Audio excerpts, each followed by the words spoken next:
Dans ce cycle, s'il y a bien quelque chose qui a surpris tout le monde, c'est la puissance de Solana. On l'a vu, que ce soit au niveau des meme coins ou des projets qui sont construits sur la blockchain, tout simplement de la blockchain en elle-même, elle a littéralement tout explosé. D'après moi, c'est pas un hasard. Ça vient peut-être du ras-le-bol des utilisateurs d'Ethereum qui ont marre d'avoir une blockchain lente et trop cher. Et ça peut également venir de l'essor gigantesque que les meme coins ont connu durant ce cycle. En tout cas, aujourd'hui, ça sert à rien de résister et d'aller contre le marché. Solana est là et Solana prend de la place et va sûrement continuer à en prendre. C'est justement pour ça que j'ai grandement adapté ma stratégie et que je me positionne sur Solana ou alors sur les projets qui build dans l'écosystème de Solana. Et justement, dans cette vidéo, on va parler d'un projet qui a fait pas mal de bruit en début d'année lors de son airdrop et qui, d'après moi, n'a pas du tout, mais du tout fini sa montée. Comme d'habitude sur cette chaîne, je vous présente que des projets dans lesquels je crois vraiment. J'ai toujours des tokens de ces projets dans mon wallet et les informations que je vous partage sont des informations que j'ai vérifiées le plus possible, même si je peux toujours me tromper, afin de vous donner la vidéo la plus véridique et honnête possible. N'oublie pas que c'est pas un conseil en investissement et que même si j'ai confiance dans mes analyses, je peux parfois me tromper. Tu l'auras peut-être deviné avec la miniature, dans cette vidéo, on va parler de Jupiter, le meilleur ou pas DEX sur Solana. Alors d'abord, un DEX et un SEX, c'est quoi et quelle est la différence? DEX, c'est l'abréviation de Decentralized Exchange. Et SEX, avec un C, attention, c'est l'abréviation de Centralized Exchange. Un échange décentralisé, par exemple sur Ethereum, c'est Uniswap, il te permet d'échanger des cryptos, de vendre, d'acheter, etc., etc. Et un échange centralisé, c'est par exemple Binance, le plus gros qu'on connaît tous. La différence, c'est que dans un échange décentralisé, il n'y a pas de pouvoir, il n'y a personne qui décide, c'est juste la blockchain et comment elle fonctionne. Tandis que dans un échange centralisé, eh bien, il y a une direction,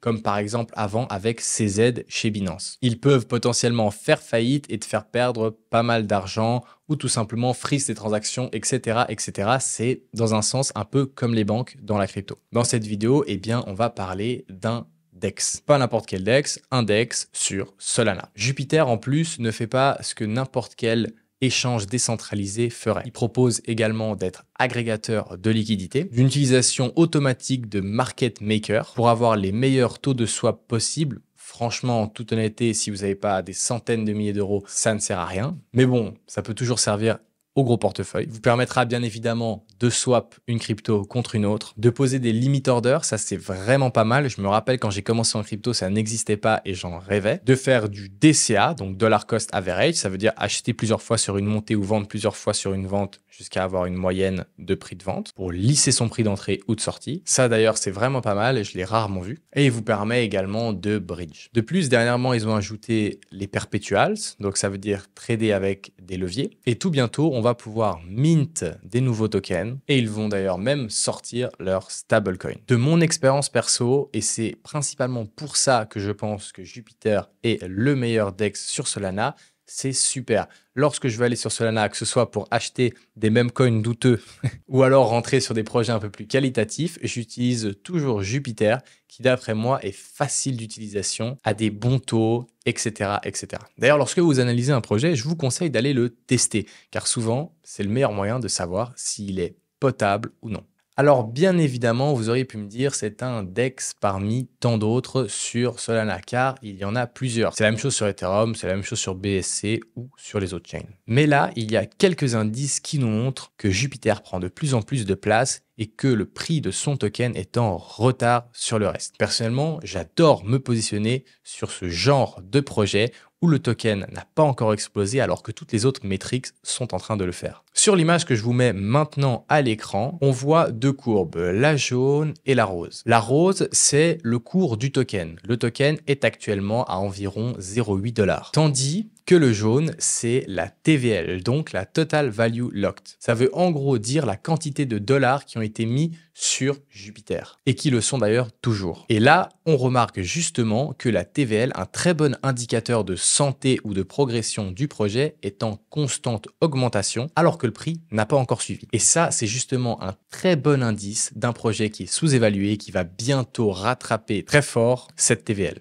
Également, sur l'image que je te mets maintenant, tu vas pouvoir voir les développeurs qui travaillent sur le projet ou alors les commits de développeurs. Comme tu peux le voir, c'est la même chose. On voit une constante augmentation. J'ai pas mis le prix sur ce graphique pour pas que ça fasse trop moche, mais c'est la même chose. Les dev commits et les développeurs actifs sur le projet sont en augmentation alors que le prix, lui, n'a pas encore rattrapé. Pour moi, ces deux statistiques me suffiraient presque pour entrer sur un projet. Ça montre clairement que le projet a de plus en plus d'engouement, qu'il fonctionne bien et qu'il a un beau futur devant lui. Mais en plus de ça, il y a pas mal d'autres points qui m'ont donné vraiment envie d'en acheter et de vous en faire une vidéo. Déjà, dans l'ensemble, Jupiter est sur Solana. Et comme je vous l'ai expliqué en début de vidéo, à peu près tout ce qui est sur Solana depuis le début de ce bull run explose à la hausse. Et ça, même si ça peut paraître un peu bidon, c'est extrêmement important car on peut avoir un projet très qualitatif, très incroyable avec la meilleure tokenomics du monde. Si il n'y a pas de hype dans la crypto, ça meurt. Et là,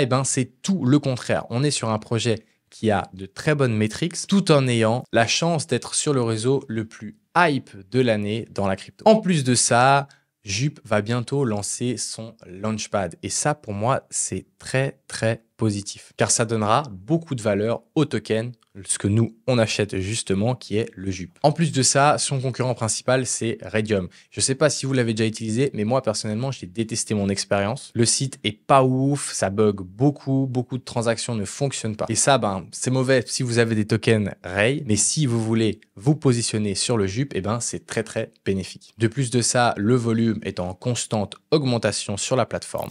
La team de Jupiter est également extrêmement proche de sa communauté. Actuellement, ils sont en train de voter pour burn 30% de la supply parce que d'après eux, la supply était trop grosse par rapport au projet. Et pour moi, ça, c'est assez extraordinaire. Et comme on le sait bien en crypto, avoir une communauté qui vous suit et qui vous aime, c'est une des clés principales pour avoir un projet qui réussit. Dernièrement, il y a également l'application mobile de Jup qui est sortie, qui est vraiment super d'ailleurs. Bref, beaucoup de points vraiment positifs dans tout ce qui est la métrique et le fonctionnement du projet.